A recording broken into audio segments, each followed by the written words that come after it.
All right, communicating with coaches. I Googled pictures that had to do with first dates and awkwardness, and this was probably the most appropriate one that I came up with. This is don't feel bad about this process being awkward. Okay, it's a great quote on here. Job interview is essentially a job interview, a lot like first date. The impressions count, awkwardness can and does occur, and the outcome is completely unpredictable. You call a coach for the first time, your first interaction with a coach, don't worry about being awkward. You're trying to get to know each other. I know we think that college coaches are these great people, but they are humans just like everybody else, and they are awkward, and not all of us were meant to be social people. Maybe some of us are just great swim coaches, and we really struggle with this part. But being transparent with people is really, really important here. Just honesty when you walk onto a campus. Hey, I'm really interested in school. My family and I are really excited. We don't know if this is the right fit, but we'd love to learn more about your program, and here's some of the questions I have. And then I think the other thing to remember when you're talking to a coach, probably the most important thing, is always finish a conversation with what the next contact point's going to be. Just so it doesn't leave that awkward, or you call me back. And maybe they say, hey, look, you know what, we'd love to have you here, but right now we're recruiting some other people. I don't know if we're going to get back to you right away, but we'll call you next at some point if that's going to be the case. And that may be it. And it may be kind of open-ended, but I would encourage you to come back and say, that's great. Is 2 months okay? How about July 1st, can I give you a call? Or June 2nd, can I give you a call? Or after you're done with your season, can I give you a call and just check back in? Or is there an assistant coach I can talk with just to stay in touch? Always try to get a next point of contact, even on an email for you to kind of hand off to. So this is a little bit about an initial contact with coaches. And let me reiterate here, talking to coaches should be done by the athletes. There is a time and a place for parents to jump in, but initial contact should be done by the athlete, not by their coach and not by their parent.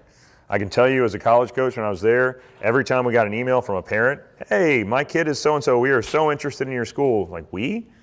I'm not coaching you. I want to coach you. I don't want to have anything to do with your swimming.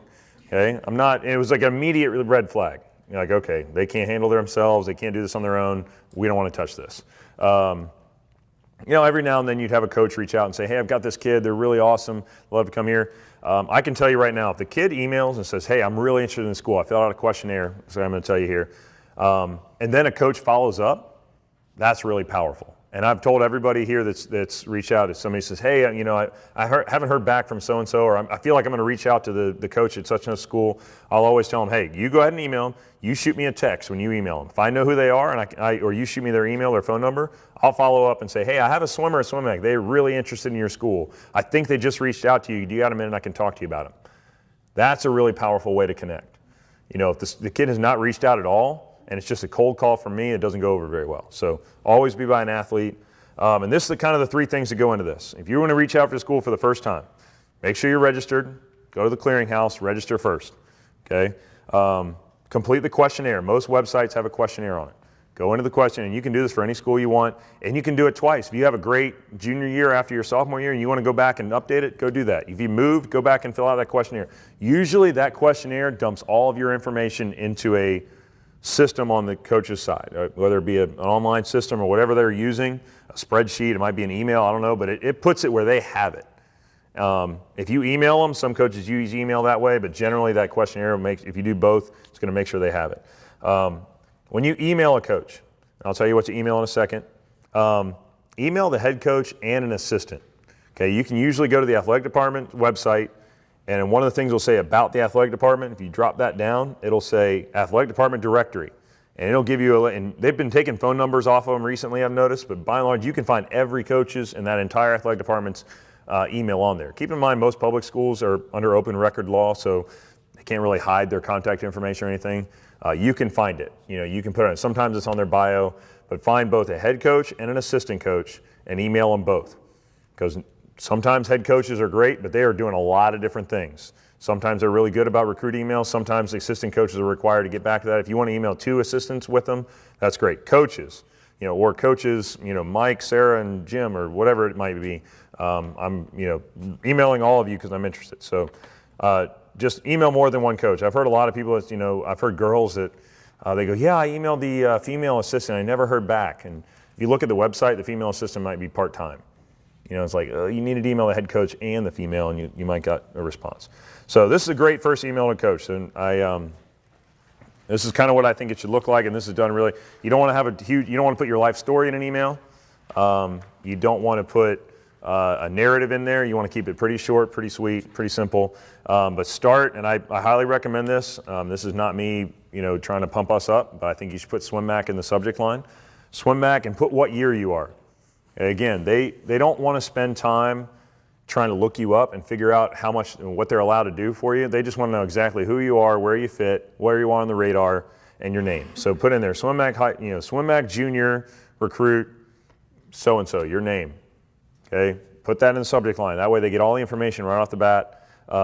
Make a paragraph introducing yourself and your goals and how they relate to the program. Right? Hey, I'm a junior at SwimMac. I'm really excited to go to Winter Juniors this year. I'm trying to make top 8. I feel like this is going to put me on a path to score top 8 at ACCs in a few years, and I'm really excited about that meet and what it means for it to be a part of a team that's doing that. Okay, you're starting to talk my language, right? If I'm a coach, like ACCs, I'm into that. Put a paragraph to express interest in communicating with staff. So your goal of this email is to set up communication. It's to set up a pathway so they can communicate with you. It is nothing more than that. Do not try to ask big questions in this. Do not try to put your list of what's best for you or anything like that. In this email, you are literally just trying to establish communication pattern. What's the best way to talk to you? Text, email, social media, phone call. What is it the best way that I can get in touch with you, and who?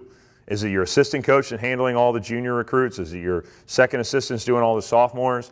Who do I need to talk to, and how can I reach out to them? That's what I'm trying to get out of this.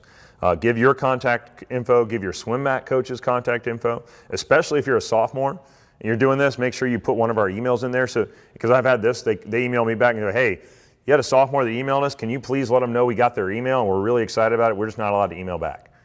Okay, that helps. But if they don't have that, they're not going to go looking for it.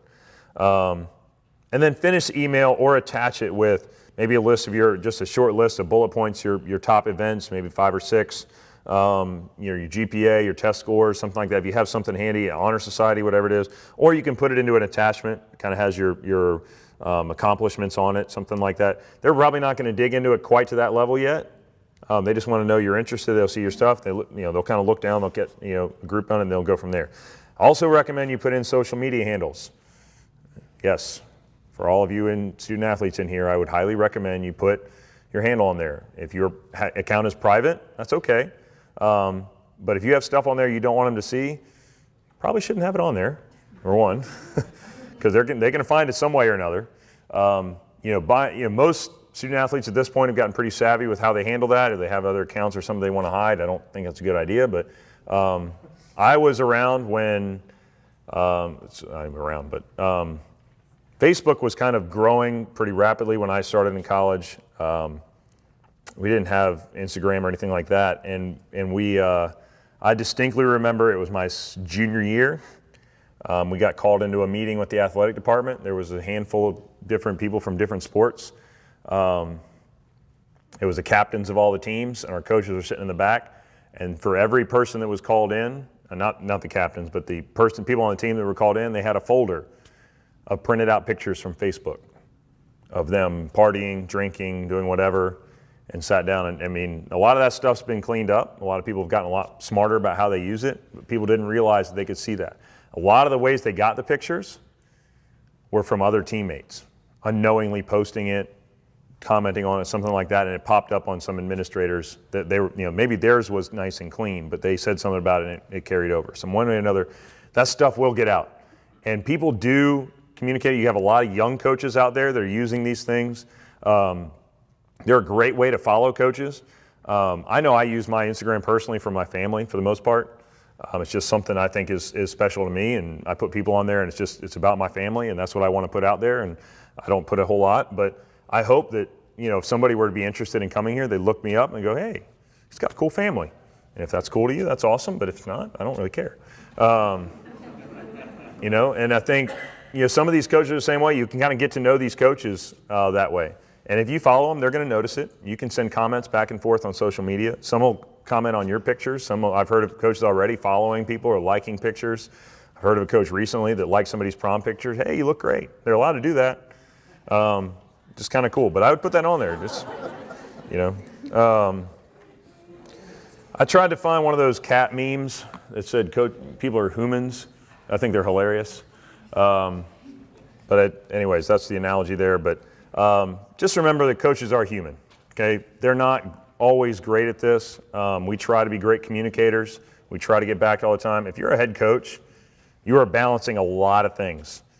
You're trying to make sure your meetings with administrators go well. You're fundraising, alumni connecting, your ambassadors. You have a boss. You have an employee. You know, you're managing other people. Worst case scenario, you're dealing with some kid's dumb decision from the weekend. It's sucking up about 6 hours of your time on a Monday. It's about the quickest way to piss off a coach. There's a lot of things they would like to do. They do not want to spend their time talking about the poor decision you made on Saturday night. So they'll watch for that. And when you're talking with coaches, just remember they're trying to put their athletes first. If there's something going on with their athletes, they're probably going to spend their time on that first before they get to recruiting. They may have assistant coaches that are assigned to recruiting, but don't feel bad if they don't get back to you right away, especially if they're balancing something on the team. Things happen in sports. We're all human, so tragedies happen, great things happen. I've heard there was a swimmer last year that was really frustrated. Hadn't heard back from a Division III coach. Hadn't heard back. Finally, I reached out. I called 3 times. Finally got a hold of him. He goes, "Yeah, we just had twins, and one of them had complications. We haven't been out of the hospital in 3 months." I was like, "Ooh, sorry." He goes, "Oh, don't worry. I'll give him a call back." I said, "Don't worry about it. You'll be okay." I'll let him know. It's okay. But and they make mistakes. They talk to dozens of student athletes a year. Sometimes they send copy and paste emails. I wish they didn't all do that, but some do. And the last thing is they don't have a crystal ball. Don't think that college coaches are sitting back here behind a curtain, and as soon as you email them, they look at you and go, "Wow, look at all that swimming they're doing. Look how great they are. Ooh, wow, they're not doing very good in that," or whatever. They don't have any of that. They have what information you share with them. They have times. Now they're able to get video. They're able to see social media. They're able to see a little more. They can't really see much past that. That comes from communicating, from talking. Don't make assumptions about what they know or don't know.